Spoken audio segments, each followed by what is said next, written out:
نحمده ونصلي ونسلم على رسوله الكريم وعلى آله وأصحابه أجمعين. أما بعد فقد قال الله جل شأنه في شأن حبيبه الكريم: إن الله وملائكته يصلون على النبي يا أيها الذين آمنوا صلوا عليه وسلموا تسليما. صلى الله على سيدنا محمد وآله وأصحابه وبارك وسلم.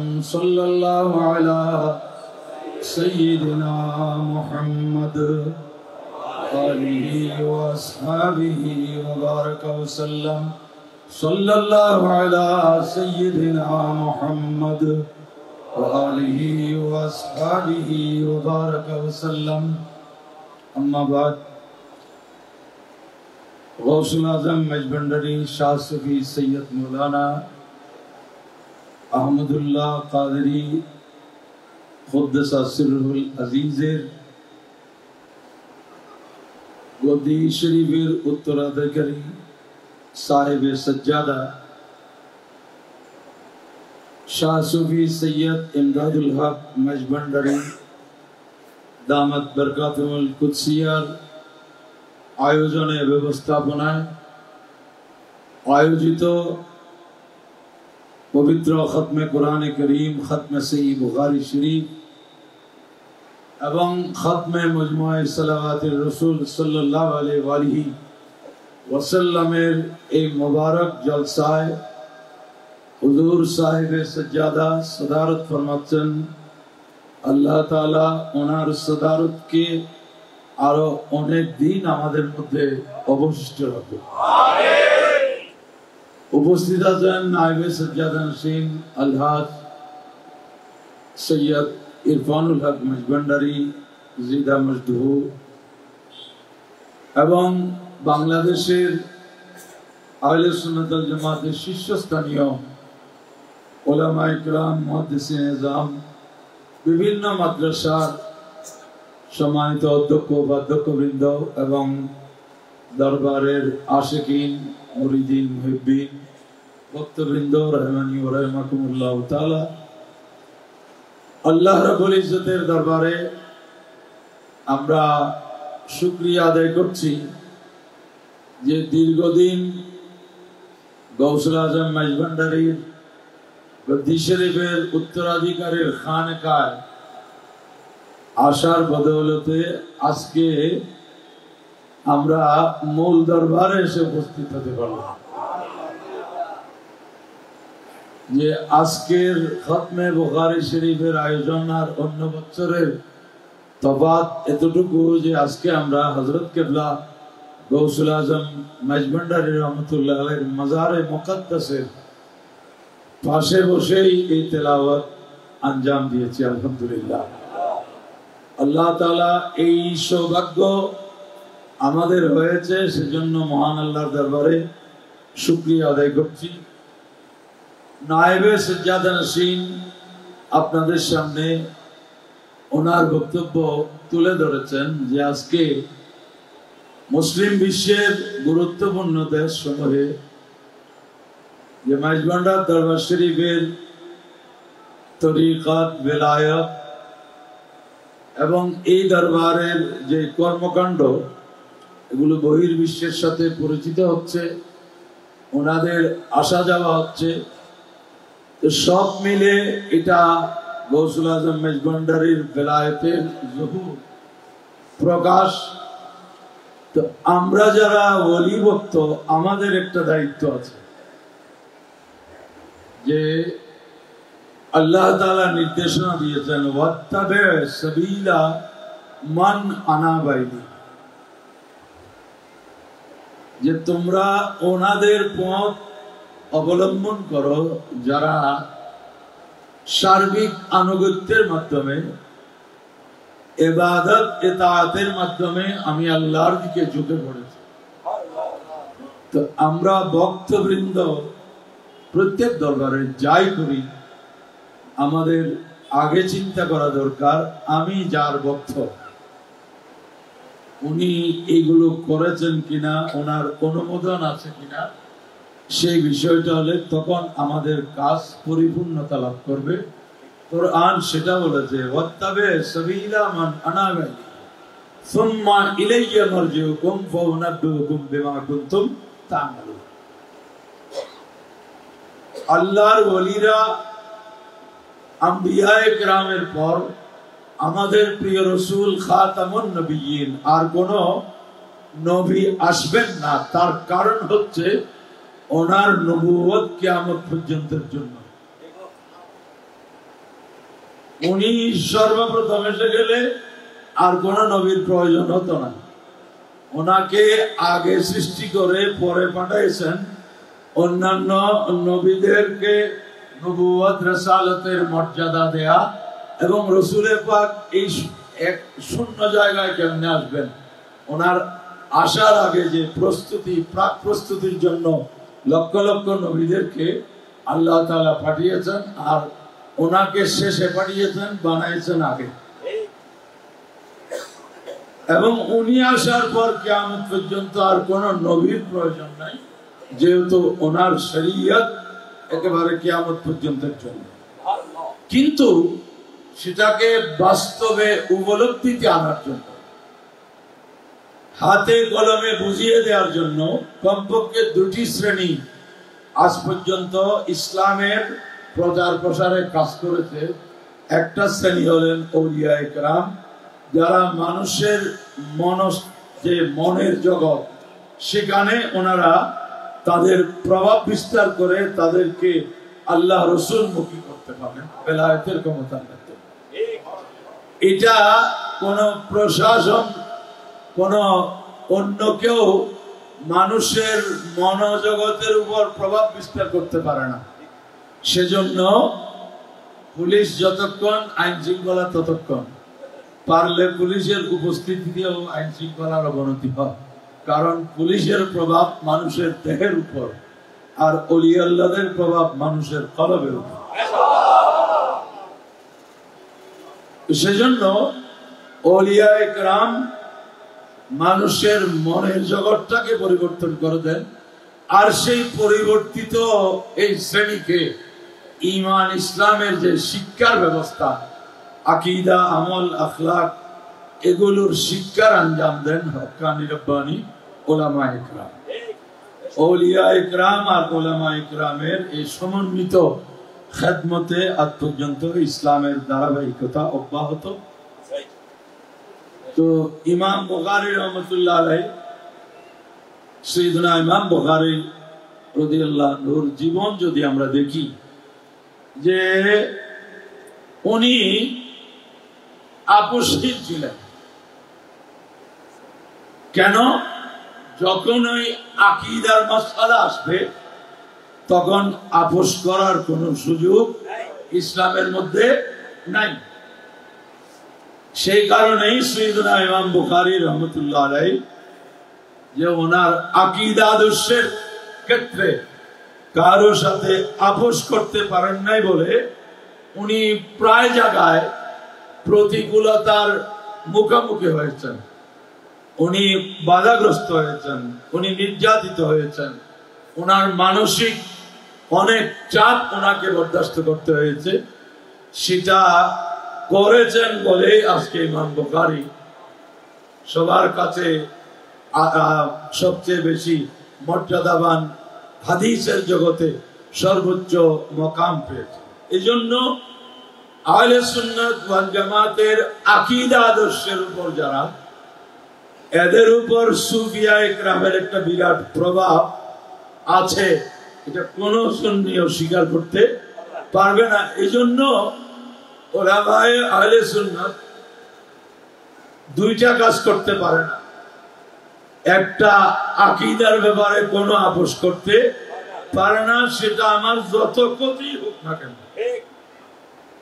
এই কারণে আমাদের সাধারণ সমর্থকরা অনেক সময় আফসোস করেন, হাই হাই আমাদের হুজুররা কোথায় বসতে পারলো না, কোথায় যেতে পারলো না।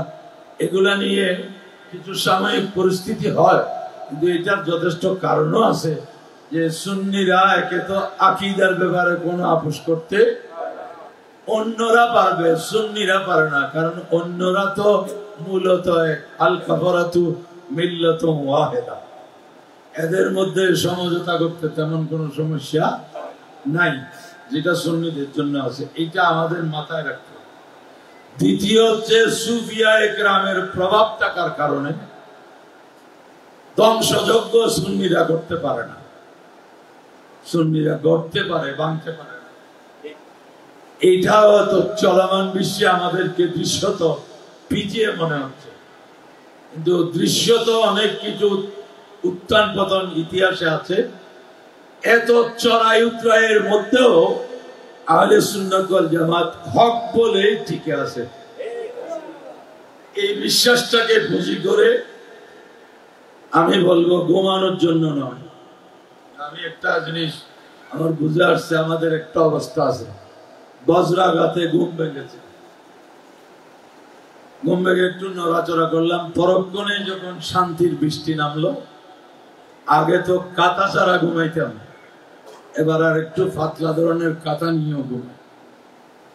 এইটা কিন্তু আমাদের জন্য কোনোভাবে কাম্য নয়, কারণ রাসূল পাক সাল্লাল্লাহু আলাইহি ওয়াসাল্লাম মুসলমানদেরকে বলেছেন ওয়াইদু লাহুম মাস্তাতাতুম মিন কুওয়াতিন ওয়া মিন রিবাতিল খায়র।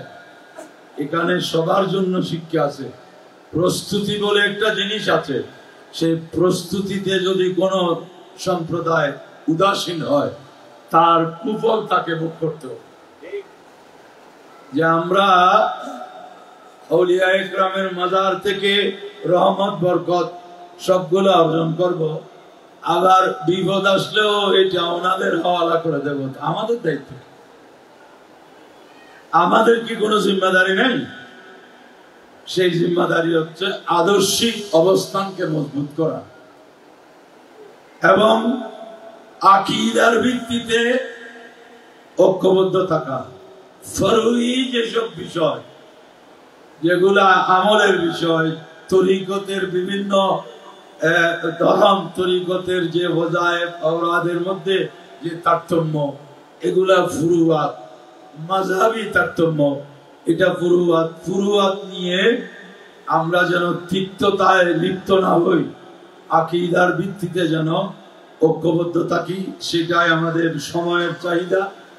এবং সেটাকে যদি আমরা ধারণ করতে পারি, ইনশাআল্লাহ আজিজ আউলিয়ায়ে কেরামের নেগাহে করম সুন্নিদের উপর ছিল, আছে, ইনশাআল্লাহ সুলহে কিয়ামত পর্যন্ত থাকবে। আমরা যেটা দৃশ্যত মনে হচ্ছে পিছিয়ে, সেটার দুটি কারণ আমার যেটা ক্ষুদ্র জ্ঞানে বুঝে এসেছে, কিন্তু এইটার কারণেই নয় যে আমরা ঘুমাবো, সেটা মোটেই নয়। আমাদেরকে সচেতন হতে হবে, আমাদের প্রত্যেক সেক্টর থেকে আমরা যেন আকীদাকে ভিত্তি করে ঐক্যবদ্ধ থাকি, সেটাকে আরো সম্প্রসারিত করা আকীদার ভিত্তিতে, এটা সময়ের চাহিদা। এবং আমি আজকের সবাইকে অনুরোধ করব, আবেদন জানাবো যে গৌসুল আজম মেজবান্ডারির গভীর উত্তরাধিকারী হুজুর সাহেবের সাজ্জাদার জন্য সবাই দোয়া করবেন। আল্লাহ তাআলা যেন ওনাকে সুস্থতার সাথে দীর্ঘজীবী করেন এবং তরিকত চর্চা যেটাকে বলে, সেটা নায়েবে সাজ্জাদা নশীন, আমি যতটুকু জানি, উনি আপ্রাণ চেষ্টা করছেন ভক্ত অনুরক্তদেরকে প্রকৃতপক্ষে তরিকতপন্থী হিসেবে গড়ে তোলার জন্য। তাসাউফ এটা ইসলামের মৌলিক বিষয়গুলোর একটা, যেটাকে ইহসান বলে। হাদিসে জিবরিলে যেটা ইহসান, সেটাই তাসাউফ। হযরতে ইমাম শাফিঈ রাহমাতুল্লাহ আলাইহি উনি বলেছেন ওই ইহসান সেটাই হচ্ছে তাসাউফ। সুবহানাল্লাহ। অতএব তাসাউফ বাইরের কোন ভিন্ন ধর্মের কোন দৃষ্টিভঙ্গির নাম তাসাউফ নয়। আউলিয়ায়ে কেরামের তাসাউফ সম্পূর্ণ কোরআন সুন্নাহর ভিত্তিতে তাসাউফ। এটাকে সুফিয়ায়ে কেরাম কোরআন সুন্নাহ থেকে এগুলা ওনারা সেই সমাধান বের করেছেন। আমরা সামান্য যেমন তাসাউফের শেখ পীরের যে ধ্যান করা, এটাকে বাদিউন নজরে অনেকে শিরক বলে ফেলবে, কিন্তু সেটা হাদিস থেকে উম্মুল মুমিনিন হযরত আয়েশা সিদ্দিকা রাদিয়াল্লাহু আনহা বলছেন, কান্নি আনজুরু ইলা ওয়াবিসি তিব ফি মাফরাকে রাসূলিল্লাহ সাল্লাল্লাহু আলাইহি ওয়াসাল্লাম। এটাকে তাসাউফুরের কান্নি আনজুরু, এভাবে সব বিষয়কে কোরআন সুন্নাহর আলোকে তাসাউফকে বিন্যস্ত করা হয়েছে। কিন্তু আমরা যদি সেদিকে না যাই, আমরা ভিন্ন পথ অবলম্বন করি, তখন প্রশ্নবিদ্ধ হয়ে যায়। আল্লাহ তাআলা সেই সব বিষয়গুলো বুঝে আমাদেরকে সুন্নি আকীদা আদর্শের ভিত্তিতে আমরা আজকে গৌসুল আজম মেজবান্ডারি মোবারক কদমে, যার বেলায়েতের পরিমাপ দেওয়ার মতো কোন সামর্থ্য আমাদের কাছে নেই। গৌসুল আজম মেজবান্ডারির যারা খলিফা ছিলেন, ওনারা প্রত্যেকে আপন আপন জামানায় ইলম, আমল, তাসাউফের যে সর্বোচ্চ অবস্থানে ওনাদের ইলমি মকাম কি অবস্থায় ছিল, যে যুগে যোগাযোগ ব্যবস্থা খুব দণ্ডদশা ছিল। 1917 সালে কচৌজা শরীফের যিনি মুহাদ্দিস আজম হাশেমি মিয়ার আব্বাজান আলে রসুল আওলাদে গৌসে আজম হযরত আল্লামা আবুল মুহাম্মদ সৈয়দ মোহাম্মদ আশরাফ আল আশরাফি আল জিলানী কচৌজাবি রহমতুল্লাহ আলাইহি বার্মা থেকে একটা প্রশ্নের কারণে উনি জানাজার পরে দোয়ার উপর একটা রিসালা লিখেছেন। 1917 সালে তখন আলা হযরত ইমাম আহমদ রিজা খান আলাইহি রহমত ওয়া রিদওয়ান দুনিয়াতে ছিলেন। আর এই মুহাদ্দিসে আজম হিন্দ, উনি আলা হযরতের ছাত্র। ওই রিসালায় ইন্দো পাকের, তখন তো ব্রিটিশ পিরিয়ড, ওলামায়ে কেরামের দস্তখত আছে। এই দস্তখত গুলো চাইতে চাইতে শেষে এসে দেখলাম বাংলাদেশের 2 জনের দস্তখত। একজন হযরতে আল্লামা মুফতি আজম শাহ সুফি সৈয়দ আমিনুল হক ফরহাদাবাদী রহমতুল্লাহ আলাইহি, আরেকজন হযরত কেবলার বেয়াই উলিমা হযরতে আল্লামা মুসিউল্লাহ মির্জাপুরী রহমতুল্লাহ আলাইহি।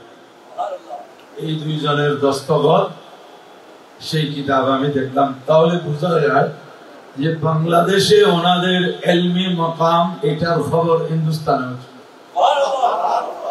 এই যুগে এগুলো সংগ্রহ করা খুব কঠিন ছিল। তো সুতরাং ওই পর্যায়ের বিশ্বখ্যাত ওলামায়ে কেরামের দৃষ্টিভঙ্গিকে আমাদেরকে সামনে রাখতে হবে, যে কিছু বলতে করতে। এটা বিশেষ করে অন্তত মেজবান্ডার দরবার শরীফের যারা ভক্ত, অনুরক্ত, অনুসারী, ওনাদেরকে ফলো আপ করতে হবে, ওনাদের লিখনিগুলোকে আমাদেরকে সামনে রাখতে হবে। তাহলে অনেকগুলো প্রশ্নের জবাব সেখানেই নিহিত। আল্লাহ তাবারক ওয়া তাআলা আমাদেরকে তৌফিক দান করুন। আজকের এই বরকতময় মাহফিলে গৌসুল আজম মেজবান্ডারির কদমে আমাদের বিনীত আবেদন যে আমরা আপনাদেরই দরবারের ভিখারি, যে এই দেশে ইসলামের মূলধারা আহলে সুন্নাত ওয়াল জামাতের আকীদা আদর্শকে কিভাবে কি করতে হবে আমরা জানি না। আপনাদের রূহানিয়ত শামিলে হাল হলে আমরা ইনশাআল্লাহ পিছপা হব না। আল্লাহ তৌফিক দান করুন। আমিন। ওয়া আখিরু দাওয়ানা আনিল হামদুলিল্লাহি রাব্বিল আলামিন। আসসালামু আলাইকুম ওয়া রাহমাতুল্লাহি ওয়া বারাকাতুহু।